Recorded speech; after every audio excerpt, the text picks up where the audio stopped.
You know I'd never do that to you. Those words were once a promise, but now are they just lies? One night, as his wife left for a party, he decided to investigate. What he discovered wasn't just betrayal, it was a series of horrifying secrets waiting to be revealed. Before continuing the story, tell me which city you are watching from. I want to know how far this video has come. Oh, and don't forget to like and subscribe to the channel so I can send you exciting stories like this every day. I'm 30, male, and my wife is 25, female. We've been married 3 years and together for nearly 6 total. No children, no real assets whatsoever. More debt than there is cash in our checking. We rent a house, and I'm the primary breadwinner, bringing home roughly $4K a month, and she nets around $1.5K. I work my butt off to provide her with the life she's accustomed to, and now facing the unthinkable. My work family is pretty tight-knit. A coworker of nearly 3 years invited me to join in a recreational soccer league, which I've played in for 2 years now. My wife would attend every soccer game of mine, which I thought was a show of support for me. But in the back of my mind, I thought she just went for the alcohol that went hand in hand with it. Most nights I had games, I would take it very light on the alcohol, but she as a spectator would get pretty loose during the games and ride home with me. Pretty frequently after the games, a few of the guys and girls would get together at different places to hang out into the night. A few of the times, we all came back to my place or we'd go to a bar, pizza joint, etc. Well, a couple of weeks ago, a group of them were going to get together at one of the guys' houses, a city away from me. I told them all after the game that I apologized. We wouldn't be going. I had work early the next morning. Well, on the ride home, she texted one of the guys I considered as being a buddy, asking him to give her a ride over there. She asked me if it was okay for her to go while I was driving home. And I said, no, I have work in the morning, and I want to be with you tonight. She gave me the angry alcohol silent treatment, and upon arriving home, I pulled in the drive, and a car pulled up in front of the house. It was my buddy. She had made the executive decision to go to this party, and I was pissed. I went to my buddy's car and told him I'm not okay with this, and to leave, but then my wife got out of my car and into his. They drove away. In my rage, I plugged in the dead iPad I had bought for her some years earlier. It was old, but I knew it was connected to her messaging and social media accounts. I saw exactly where she was and tried staying up until I finally fell asleep that night around 3 a.m., and she still wasn't home. When I woke the next morning, she was in our bed. I didn't know when she had come home. I got up, got ready for work, and left that morning without waking her or kissing her goodbye. The first and only time that had ever happened. I wanted her to know I was pissed. Well, before I left for work, I grabbed the iPad and threw it in my briefcase. I got to work that day, and after a meeting and a few phone calls, I pull out the iPad and see it light up with a notification from a messaging app. Ryan is typing. I open the app and see a horrific exchange of messages that are supposed to self-destruct, but this app version must have been outdated, as I was able to witness in real time their conversation, recanting the night before, where Ryan is making references to them making love, and other guys that had fun last night. I dang near lost it, but then it got worse. I watch as my wife instructs Ryan to send her a video of him masturbating, which he obliged to do, and I unfortunately witnessed. I ran out of my office and into the bathroom and vomited profusely. I was shaking from what I just witnessed and got permission to leave work for the day. After taking several hours to the hell out, I was legitimately afraid I was going to hurt someone, or myself. I drive home and find her still sleeping on the bed. I put my stuff down and ask her to come downstairs. I sat across from her and asked her to tell me in detail everything that happened last night, which she did, but omitted any sort of sexual situations. Just drinking, playing pool, and talking. That was it. I then asked her when she spoke with Ryan last. She said she had messaged him back and forth a bit that morning, but nothing in particular. Then I dropped the bomb. Would your story change if you knew I watched the entire conversation you had with him this morning? She blew up into tears, and first thing out of her mouth was, "Are you leaving me?" She came clean and told me that she couldn't really remember that clearly, but she had sex with Ryan and another teammate last night, and that's all she could remember. It may have been with more guys, but she couldn't remember. I was disgusted. I asked her if this was the first time, and surprisingly, she told me that there had been other times. One time was even in my house while I was sleeping upstairs. That was it. I was so numb to it all. I helped her pack a bag, and she left the house to go stay with family, and she pleaded for me not to tell anyone. I was alone in my horror story and am now 2 weeks out from D-Day with no idea of what to do. I really hope I don't take the cake for worst D-Day experience. But it's hard to think of anything worse than catching your wife in a gangbang scenario with guys you've welcomed into your lives and to find out that this has been going on for months with at least one of the guys. Now she wants to blame it all on alcohol and swears she's going to start DDAY and wants to go through couples therapy. She wants us to come out of this together.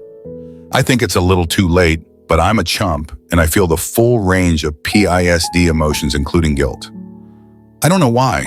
I have a meeting with an attorney tomorrow. I like to think I'm making the right move, no matter how broken she is over being an alcoholic, and really wanting to work this out. I can't even talk to her without imagining her being the lunch meat in a douche sandwich. I can't trust her. I'm disgusted by her actions. Repeated. I deserve a heck of a lot better than that, and I'm not perfect, but why in the hell do I feel so guilty? There's no reconciling this, right? I'm not the bad guy, am I? Any support or words of wisdom are very much appreciated. I feel like an idiot writing this all out and seeing it so clearly, but it's not easy to just stop caring about the person you are completely and fully blindsided by. Please take it easy on me. Before we get into the next update, I can assure you that you are not the bad guy. I don't accept alcohol as an excuse either. She cheated multiple times with multiple people and kept it from you. She's only sorry because you caught her. Now she's realizing her actions have consequences. If you're sure of divorce, speak to your lawyer and proceed. Even if I could deal with the cheating, I could not deal with the lying and secrets. That's where the trust really dies, in my opinion. You asked her outright what happened that night, and she offered no information until you said you saw the messages. You deserve much better than her and much better friends. Get the best lawyer you can and tell your family what you're going through. You need their support and someone to talk to. All right, first update. Unfortunately, this situation has gone from horrific to unbelievably evil. There isn't a word I can think of that does it justice. I apologize in advance for what I know is going to be a long update post, but it's the only way to get the full picture of how truly destroyed I feel. Days after the initial post, I took your guys' advice and made a few appointments with attorneys and one with a legal document preparation lady to keep my options open. My wife had no knowledge of those meetings, FYI. We went a few days after the post with no contact directly, but she was adamant that this time she really was going to make an effort to get us in to see a marriage therapist, which I had been insisting upon for months before my D-Day. So we can try and see if there was any way of working through this. But I knew in my heart what my choice would inevitably be. She did succeed in getting us into a therapist schedule, but it was going to be about a week and a half until we could get in. During that time, I was literally stalking her every move from that damn iPad. I was obsessing over it, watching every message come and go, checking Facebook, Snapchat, everything I possibly could. After a week and a half of scrutinizing every move she made digitally, I really had no further evidence, and I thought perhaps she was showing true remorse. When it finally came time to see the therapist, he sat us down, asked us why we were there, and I told her to tell him the story in her own words. She left out some of the details, but most of it was there, out on the table. The therapist turns his head to me after hearing it all and asks me, "How does this make you feel about your trust in her? How does it make you feel about your marriage?" I just shook my head in disbelief and shock, and instead of answering his question, I replied, "If I don't say it out loud right now, I'm afraid I never will." There's no coming back from this for me. This marriage is over. The vows are broken, my trust is shattered, and I think the only thing left to do is to get a divorce. My gut wrenched, and she completely blew up into hysterical crying. I continued, "I don't know what can be salvaged from this relationship, but the marriage is over. I meant what I said on the altar, and I'm not being true to myself if I don't recognize this as being broken, unfixable." At that point, I felt a slight sense of relief, having stated it out loud in front of her and a neutral party, that I was done. The remainder of the therapist appointment was spent on him explaining to her why my feelings and my decision were completely rational given the situation and calming her down. It actually couldn't have gone better in my opinion. He insisted upon seeing us not as a couple but separately to see if he could help us as individuals first, and maybe on the horizon, perhaps years from now, bring us together for discussion of reconciliation. I'll say it right now so you don't have to worry. At this point, I don't have even the slightest intention of ever considering reconciliation, but at least in the meantime, the individual therapy might actually do me some good. Now, before I continue, I knew at this point I was about to embark upon a legal journey which, if not amicable, could be disgustingly ugly and financially devastating to me, the breadwinner in a no-fault state. I've written all of this legal process out, but I'm until things are locked in. Too risky to post online at the moment. The overarching point of the legal process is that I have to keep things amicable right now. Let's fast forward roughly a week and a half. By now, we've both had at least one individual therapy session, and her narrative to her entire family is that we're ending the marriage because of the breaking of vows, but we're both trying to heal ourselves right now. She's still staying with family, and I continue my obsession with constantly searching her digital presence for any sign that she was continuing her disgusting habits, as many of you had suggested she would. Not saying it's your fault, I would have been searching anyway. It wasn't until one night last week that I realized there was a place I hadn't ever checked. The App Store. I went to the app download history of the iCloud account and saw that almost 2 weeks prior to that evening, she had downloaded a secret texting app onto her phone. My gut wrenched. I realized in one foul swoop that this entire time, she's gone out of her way to hide some sort of messaging from me, knowing that I had her iPad, which she insisted upon me keeping so I can begin to trust her again. But I really think to this day that she didn't realize that an app downloaded on one iCloud device can be seen in the history from the iCloud connected device. I needed to know what the communications were within that app. I wasn't even in control of my body thinking back to those moments. I downloaded the app onto her iPad, tried a few of her most common login combos, and Viola, the truth. She not only had been messaging Ryan on this app since after our first therapy appointment together, but they had been continuing to have sex with one another during times in which she knew I'd be out of the area. I puked. I cried. It was 3 a.m. on a weeknight. I went into the restroom and started grabbing all the prescription strength medications I could find. I went back into my room with an overflowing handful of assorted pills that without a doubt would have been effective in ending my life. I sat on the edge of my bed, sobbing, ready to end it. I picked up my phone and tried to call my mom. No answer. My dad. No answer. My sister. She answered. I told her what I had just discovered through violent outbursts of tears, and she could tell I was on the verge of losing it. She didn't know I had the pills in my hand, but she did insist keeping me on the phone, albeit in the middle of the night until I had calmed down.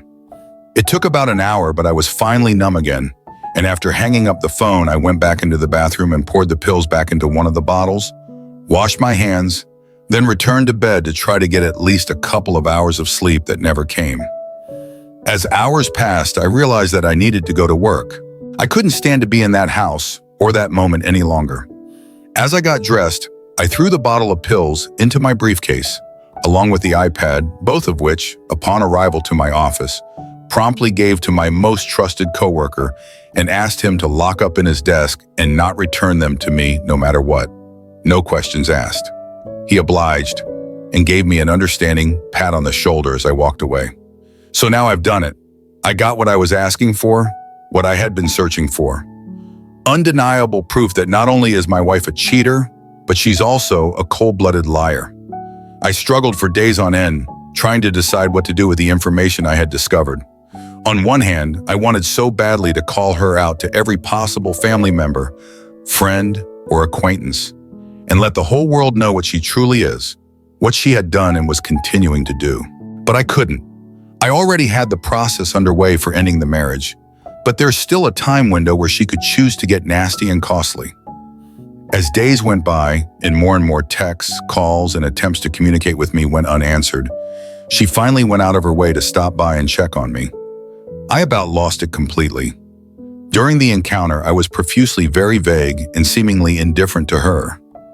I didn't know exactly what to do. It wasn't until she lost her temper and started yelling at me for acting weird that I gave her a chance and asked her point blank, "Have you had any contact with Buddy whatsoever since that night?" Her response, "No, I blocked on everything." I asked again, "Are you sure about that?" She adamantly proclaimed that she hadn't and that he was gross and she would never do that to me. She could never do that to me. Then I dropped the bomb. "So what about this app? And what about this video I took on my phone of that app, showing the conversations you two have been having this whole time, the pictures you've sent to one another, the plans you've made to sneak around based on my daily schedule?" She collapsed onto the ground, sobbing, crying, begging me for what I don't know. I kept my tone indifferent. "So here's what's going to happen. I'm not going to tell anyone about this. And in exchange, you're not going to fight me at all about anything in the divorce process. I'm going to be fair, even though I shouldn't have to be, but you're going to be served with the divorce papers and then do nothing with them. Otherwise, people will have to know about this situation and why it is that I'm being so unreasonable. Your choice." She left and 2 was served. Since that day, I've kept my word and haven't told anyone outside of my immediate family members. But I know for a fact, find my iPhone. She has visited him every single night since then at the house where he lives with his mother. Her family thinks she's going to Alcoholics Anonymous meetings every single night. But my screenshots of her location during the meetings prove otherwise. Seriously, why the FFFF hasn't she changed her iCloud password? I don't know why I keep compiling evidence, but I do. I struggle right now with the anxiety of waiting for this period of time to pass until her right to fight me in court has passed. All the while knowing her family thinks she's on the right path when that couldn't be further from the truth. In fact, she's lying to every single one of them. What hurts me the most right now is the injustice of she gets to be around people, her family, and act like everything is on the up and up every day and run off each night to have sex with him, then sneak home in the middle of the night to keep up appearances.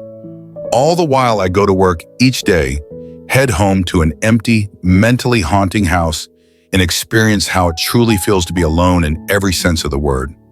I'm past the feelings of ever considering self-harm, but these are dark days nonetheless. I'm taking everything hour by hour, day by day, until the day comes that I have the reassurance of knowing I'll make it out of this hell without my finances being destroyed and officially able to completely leave her in the dust. What I'll do from there, I truly don't know yet. I'm just trying to survive until that moment comes. Thank you all for reading and for your concern, advice, wisdom, and the courage you've given me. My one outlet in a time of nothing but feeling but completely shut out by the world. I may not know a single thing about you, but I trust you more than I trust my wife without a shadow of a doubt. Thank you. Hey, OP, you've handled this situation well despite the emotional damage caused. I can also guarantee you do not want to stay married to an alcoholic person. Seen it firsthand. All things considered, you're only 30, you have no kids, and over time you'll start feeling better. You just dodged a massive bullet. Work out relentlessly, excel at your job, rekindle any relationships with friends or family that may have fallen by the wayside while you were with her. Immerse yourself in hobbies and interests. Become the best possible version of you. The discipline required to do this isn't easy, not by a long shot, but ride it out. Ride out the pain, the anxiety, the fear, and the sadness. Why? Because that is training in itself for when you get back out into the dating world. You will now have a crushing breakup under your belt, but I assure you it's for the best, as you will have firsthand knowledge that you can and will get past the chaos. It won't kill you much, as it may seem like it will. Plus, it will make rejecting anyone in the future who does not meet your standards much, much easier. The way to fulfilling the commonly peddled phrase that the next girl will be better is by following through with an extreme devotion to improving yourself. If you stick by it, you will actually see that your ex has, in fact, done you the biggest favor in the world by knocking you on your butt and forcing you to rise stronger than ever. Remember, no contact is not some sneaky little strategy to get your ex back. It's to get you back. All right, time for the second update. I told you this was a longer one, but good, huh? At long last, my divorce is official. No more need to hide out after waiting the absurdly long 6 months and 1 day cooling off period to see if my ex-wife lawyered up without me knowing. It's done. I've gone completely no contact, and I feel like I'm finally able to start progressing forward in my life. A lot of folks followed my 2 initial posts right after the D-Day, as insane and grotesque as they were, and I should have known that the rest of the cooling off period would be just as crazy. So I thought I'd share an update as to what has transpired since my last post. The last post I shared was 6 weeks after D-Day, and what I didn't say in that post was that I had already filed my papers with a county to start the divorce process. I followed the advice of many of the kind Redditors who suggested that I give her back the iPad and sever any ties to devices accounts that would allow me to obsess over what, where, who she was doing. I knew enough. I knew what I wanted. Out. My approach to the process may have hurt me more emotionally in the long run, but didn't hit my pocketbook with nearly as much long-term impact. And it all seemed to make sense in real time as this transpired at an agonizing snail's pace. After coming to terms that this woman could never be trusted again in my life, I knew that I had to be rid of her, but I wasn't going to pay her month over month for half the length of the marriage to the tune of roughly $2,000 a month in spousal support. We didn't have children together, for crying out loud, as my state would have had me do as it's a no-fault divorce state, and I was the breadwinning spouse. No way, no how I'm paying her a cent for what she has done to me. So I got angry, gave it some thought, and devised a plan to get out of this marriage and away from her as quickly and fully as possible. Looking back, I am not proud of the tactics I used to navigate my divorce, but it worked out in the end. But I feel my integrity or moral high ground may have taken a hit. A matter of opinion, I suppose. From my point of view of fault and responsibility, my actions were molehills compared to the mountains of mistrust, hurt, and anguish she caused me. Around the same time as my last post, I already had the divorce papers prepared and submitted to the county, but was awaiting their confirmation. I kept this from my wife, who was still living with her family. She was never welcome to stay in my home ever since I first made her leave. I had arranged a few times for us to meet up and talk. I wanted to convince her that somehow, some way, I still wanted to try to find a way to salvage the relationship. Complete lie, but in all of our discussions, I made it clear that in my mind, this marriage was over. The vows had been broken, and if we truly wanted to start again, we would need to start fresh.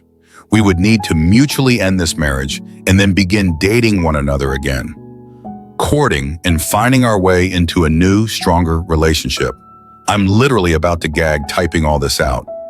I still can't believe she bought this. In fact, I was going to go out of my way to make it as easy and painless as possible for her, hurry the process along, and keep it out of the public eye to just get through this phase so we can focus on the next together. A prime example of this was how I had her served. We had a mutual friend come over to my house, the house we had lived in together, and play third wheel in the handoff, signature exchange, and conversation. She signed the papers she needed to, sealed up her documents in the envelope they came in without even scanning through them. I doubt she ever really did dig into the minutiae of those tedious legal forms, because I painted myself a very pretty picture, completely absent of any spousal support beyond splitting what was in our account at the time. This was the single largest issue that I wanted to avoid running into, paying her spousal support. Over the first few months, I tried to ride out the need time on my own to think pretty hard to avoid seeing her, but met with her roughly 2 times a month to have dinner or meet up in a public place to make small talk and act like I gave a crap. These meetings were always a public place, so she would never be able to say I tried to do something to her.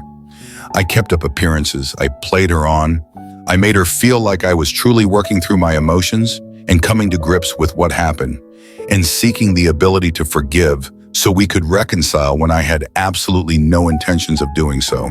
By keeping her lead on, I was able to cleanly remove her from my bank accounts, with her actual assistance in doing so, having her removed from the lease, and even got all of her possessions moved out of our house into a storage unit, because after this was all said and done, I convinced her that we would get a new place together, And having her stuff out of the house would make the house feel a lot less haunting to me as I heal.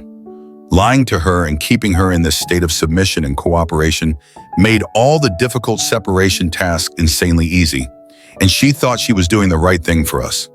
This strategy got me through about 4 of the 6 months I needed to get through until I reached the light at the end of the tunnel.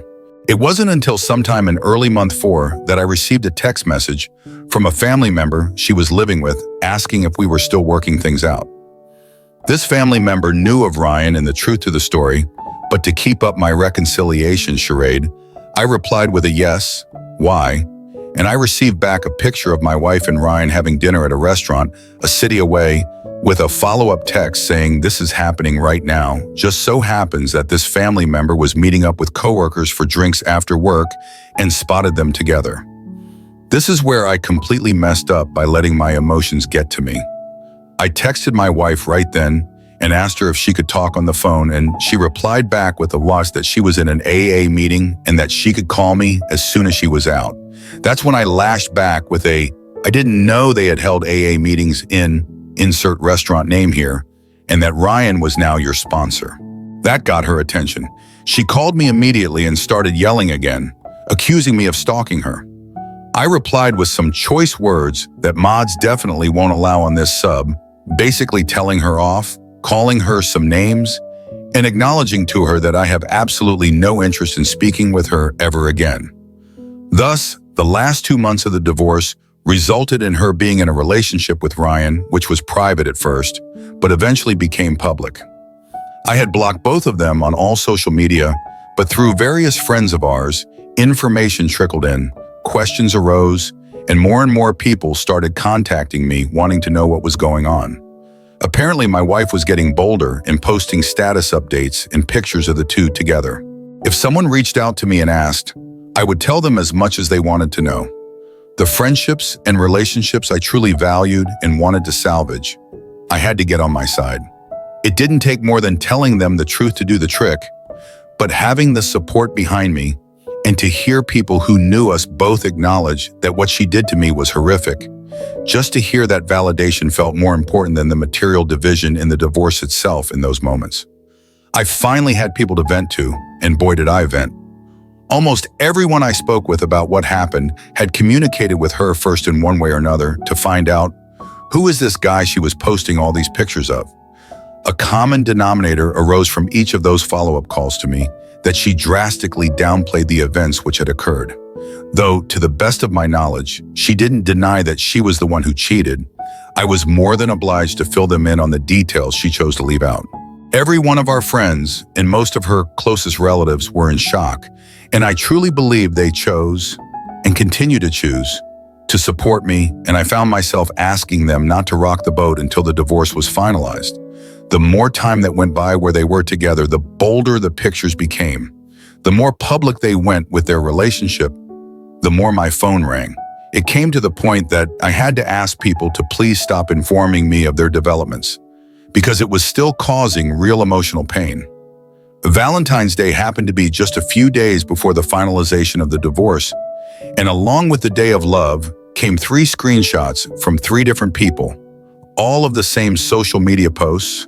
The 2 pigs embraced, along with a romantic description to go along with the picture about how amazing God is to deliver such a wonderful man into her life, and that she couldn't be happier, and that she literally hopes he is a man she'll marry someday. Whenever a door shuts, God opens a window. Barf, I did get a kick out of the confused comments from extended family and her far-removed friends asking who that was. Even a few of the shocked emoji faces. I would like to say it doesn't bother me, them being together, but it does deep down.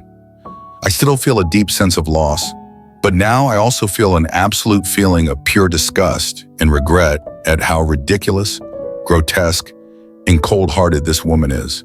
And I feel a sickness within me for feeling like I wasn't able to see this monster right in front of me for so many years, not to mention what a despicable human being Ryan is. I truly have no respect or energy to comment or worry about him.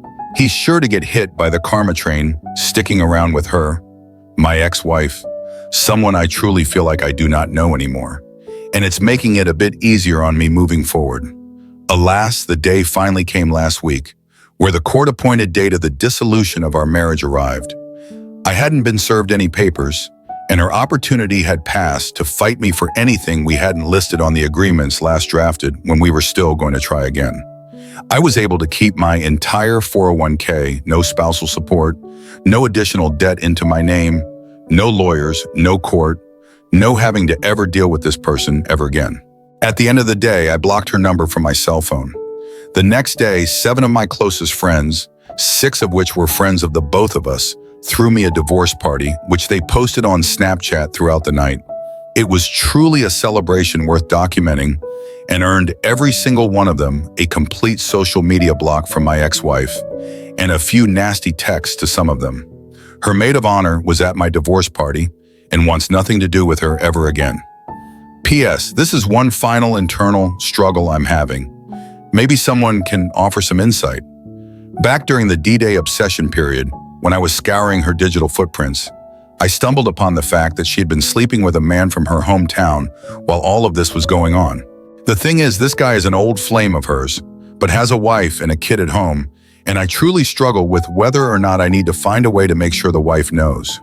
I feel ashamed I haven't said anything to this point, but the thought of destroying a family and having that on my conscience is something that I have not yet been able to rationalize. Do I find a way to tell her? Do I identify myself? Do I keep this to myself? The situation is a worm in my head that is persistent and literally making me nauseous, anxious, and having nightmares on occasion. Any advice would be appreciated, all things considered. The best part of this update was getting her friends and family on your side, especially her mom. That's awesome. As far as the wife of the hometown guy she was sleeping with, yes, you definitely must tell her, especially if you have proof to show her. She deserves to know what kind of an awful person she is married to, and she deserves to have the agency to decide whether to stay with him or not. She may believe you, she may not, but in either way, you will be able to clear your conscience of that. You played everything perfectly, you played the long game, and you won. All right, you thought we were done. Now it's time for the final update. After the divorce was finalized in February of 2019, I tried my best to go no contact. But that's easier said than done nowadays. I didn't speak to her or anything like that, but every now and then I might see a post from a distant family member of ours that I hadn't yet blocked, or a friend would unintentionally mention something they saw on a mutual friend's Snapchat, things along those lines. All of my true friends tried their best to keep these types of updates to themselves, but some news was too big to hold back. The first blockbuster came in May of 2019 when one of my best friends called me to tell me that my ex-wife was getting remarried to a guy from Tennessee. Wait, what? Yeah, it was true. My friend's husband had yet to block my ex-wife on Facebook and was able to take screenshots of the events that transpired leading up to the big news. Mind you, this all took place between March of 20 and July of 2019. Apparently, Ryan and her didn't last too long after the divorce was finalized. I don't know the specifics about that or how it ended. I kind of wish I did, but not surprising in the least. Starting in April, a string of status updates on Facebook alluded to everything happening for a reason, and subversive hints that she was falling in love with someone. Poor soul. Then, seemingly out of nowhere in July, a simple picture and caption posted on her wall. The picture was of her and some random dude none of us knew or had heard of, standing in a courthouse, holding hands, rings on fingers, holding up what must have been a merit certificate. Geotagged in California, proudly updated with her new last name, with a caption saying something along the lines of, "Excited to start the rest of my life with such an amazing man, feeling so blessed. Look out, Tennessee, here we come." Dramatic, stupefied pause. I know that this entire story all the way back to my first post may seem unbelievable, but I can offer you no other proof than to say I'm writing down the God's honest truth. The next few lines may lose some of you, but I hope if you've read this long, you have some trust in me. I felt I needed to warn you before going on. I simply could not stand the intense curiosity of the situation. I reached out to one of my ex-wife's cousin-in-laws, who I got along with pretty well, to get the rest of the story. He obliged. Her new husband was someone who she had met online, and had been talking to for a few months over the phone, texts, etc. Apparently, they both fell hard and fast for one another, and he proposed to her on a phone call. She said yes, and they simply couldn't wait. Within a week of the proposal, in a serious attempt by her to inform her family and invite them to attend the wedding, which took place in a very random town about 2 hours away from our hometown, for some reason, I do not know. He flew out to California, and the marriage took place on a Saturday. That day also turned out to be the first time that they had met face-to-face, but they were now man and wife. The kicker, according to the cousin, is that not one person from her family attended the courthouse wedding. Whether that was due to the lack of time to plan or lack of respect to attend, they were married unceremoniously, something I'm sure would have bothered the heck out of her. That Sunday was spent packing a moving truck with all of her belongings, and they set east for Tennessee on Monday. I couldn't believe it. I've heard it from enough people by now to know that the story and timeline is true, but it was simply unbelievable at the time. That poor, poor man. If only he knew. I'm sure if he did know, he would have had the presence of mind to not get married in California, a no-fault state where he could fall into the same situation I was facing with her. But hopefully he was simply not informed as opposed to being that stupid.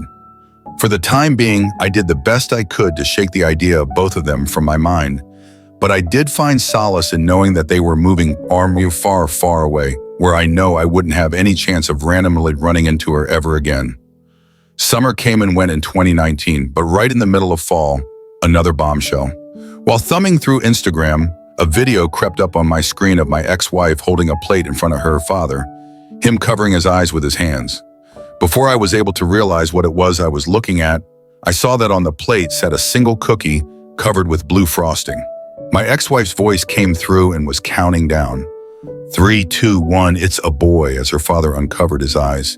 It was a freaking gender reveal video. Why am I seeing this? Her mother had just created an Instagram account, completely public, and posted this video of her husband's excitement. Apparently, Instagram's algorithm thought I'd like to see this video from someone I may know. I completely lost it. That was actually a really bad set of days and sleepless nights. The sickened feeling I had was a mix of disgust, pain, and frustration, and even a bit of jealousy. It's one of my great aspirations in life to become a father, and had all of this not happened on her previous timeline, this very well could have been the time that we had a child together. It could have been my child. I could have been the one becoming a father. I'm 32 years old now. I thought I'd be one by now, much less, not even on a path towards having a relationship, let alone a child. I'm a mature man, and I realize that I do have time ahead of me to achieve that dream with someone I love and am happy with. But I can't stop myself from comparing where I am in life to where I thought I'd be by now. All I can say for certain is that in this particular scenario, I'd very much rather be in my position than the soon-to-be fathers. I imagine that by now, the baby is probably born. I've had the good fortune and good company of those around me to not have hurt either way. I know this is the preferable position to be in, not knowing than the alternative, but I can't help but wonder every now and then. The good news is that when I really think about it, and there are more and more days now that she and her dumpster fire of a life do not cross my mind whatsoever, and I consider that progress. There still are bad days, which are made exponentially worse because of the stay-at-home orders, creating unbearably depressing days. I have the good fortune of currently working as an independent contractor, able to work from home on my computer, but those are very lonely days. I make a point to get out and walk, but I do miss the gym. I've gone home to visit my parents as much as I can, just to have some company that isn't talking to someone on a webinar or over the phone. I know this situation we all find ourselves in is as shared in its effects in all our lives. It's not something I am going through alone. When I get to feeling hopeless, I think back to the early days following my D-Day and how I thought I'd never make it through that, yet I have, and I'll make it through this difficult time as well. One day at a time, one moment to be the next if need be, but time moves forward no matter how slowly it seems to be moving. There's one undeniable truth. Life often throws us challenges that seem impossible to overcome, but it is precisely in those darkest moments that we discover our true inner strength. The story of this 30-year-old man is a testament to the fact that no matter how much pain we endure, how many losses we face, or how far we fall, we can always rise, heal, and move forward. Life is never easy, but it always gives us the opportunity to start over, to live better, and to find genuine happiness. He chose to confront, accept, and overcome his pain, and that's something truly admirable. What about you? Do you think you could do the same? Share your thoughts in the comments below, and don't forget to subscribe to the channel to stay updated with more meaningful, authentic, and inspiring stories like this one. See you in the next video.